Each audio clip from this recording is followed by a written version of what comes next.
What if 2025 was just a huge experiment where I'm the main test subject? I'm not talking about one of those experiments where doctors probe me or they test as yet unapproved medications on me, or even those ones where the team at L'Oreal just pour shampoo into my eyes just to see if I'll go blind. I'm talking about an experiment where I see what is possible for me to achieve in 2025. What if in 2025 I threw everything at my disposal at this problem? Would I be able to reach my full potential? This is not a pass-fail situation. Every triumph, every failure, every misstep is just an opportunity for me to figure out what works well for me. For the past year, I've been making small strides as a content creator. This is coming from someone who jumped back into being creative after losing a high-paying, soul-destroying job that had crawled under my skin and made me unhappier than I'd been for years. After making stuff for about a year, some of which worked and some of which didn't, I know that being creative is a core part of who I am. I can't live without it. Being creative is my purpose, but if you believe the 20th century psychologist Abraham Maslow, in order to reach your full potential, achieve self-actualization, and be your best possible self, there's a few other things that come first. The tiers Maslow set out were these. Firstly, he said all humans need to have these physiological needs covered. Things like air, food, water, sleep, sex, all the important stuff that you literally can't live without. Secondly, he said we need safety and security. That could be financial safety, emotional security. These things are part of the human condition but are often overlooked. Thirdly, he talked about love and belonging. That's friendships, relationships, intimacy, love, being loved, loving others. On the fourth tier, Maslow placed self-esteem, things like confidence, being a unique individual. And finally, Maslow said, once all of those tiers are in place, you're in a position where you can reach self-actualization. And that includes things like morality, it includes creativity, spontaneity, basically reaching your full potential.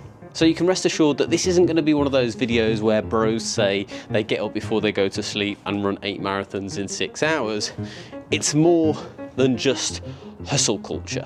What I will be trying to do is to improve every single element of my life so I have more opportunity to be more creative more of the time. Now, I won't be using Maslow exclusively, but it is worth pointing out that some of those needs have already been met. By and large, my physiological, my love and my safety needs are all good. They might need a little bit of tweaking, a little bit of improvement, but I'm pretty happy with where they are. So here's what I will be doing. Number one is consumption. I'll be trying to improve the quality of everything that I consume. Food is one big area of that, both in terms of quality and quantity, and there's definitely a little bit of post-Christmas weight to shift. Weight gain is something that I've always struggled with, but I do have to say that this is the longest period of time that I've managed to sustain what I would class as a sensible weight. So I'm not unhappy with where I am, I just want to refine it and get more consistent. As well as trying to monitor food consumption, I'll be trying to make sure that I'm not consuming any shitty information in general. That includes television, books, magazines, and newspapers. Yes, newspapers still exist. Number two, mental health. I'll be making a considered effort to look after that invisible voice in my head that controls how I feel. I've meditated on and off for years, but I'll be making that a core part of my routine and aiming to do it every single day. Look, I know it sounds all a bit new age and socks and sandals, but it has always worked wonders for me in the past, and I know for anyone else that gives it a go consistently, it has a considerably positive impact on their life. I'll also be looking for other weird and wacky ways to see if I can improve my mental health, and I promise you I will record at least one ice bath. Number three is my physical health. Now, for me, physical health and mental health are so intrinsically linked that I can't do one without the other. They both have such a massive impact on each other. And it doesn't necessarily mean that I'm going to be pumping iron or doing hill sprints every day, but I will be making a concerted effort to move every single day in some way. This is especially important to me because so much of my day is spent sat behind a computer. Number 4, I'll be looking at how positive my connections are with the people around me. I'm talking friends, family. I spend a good amount of time with my wife and kids, but that time is not always as quality as it could be.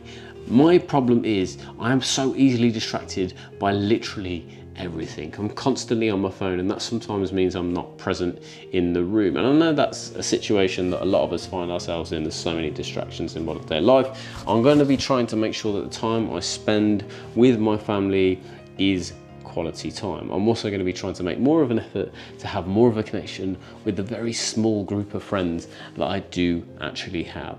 It's a hugely important part for me. I always feel anxious before it, but going to social events, mixing with my friends and spending more time with my family is a core part of me being a well-rounded and healthy person. Number 5, and one that I've talked quite a lot about on YouTube here, is my financial situation. This one's obvious, but I just want to make enough money to support the creative work that I want to do every single day. The goal here is not to get rich. I know for some people financial security means more wealth creation, but for me it just means being financially free. And I don't want to live a massively lavish lifestyle. So for me to be financially free, I don't need to make huge amount of money, but I want to be able to support my wife, my kids, and have a good, comfortable life without the stress of where I'm going to get the next paycheck.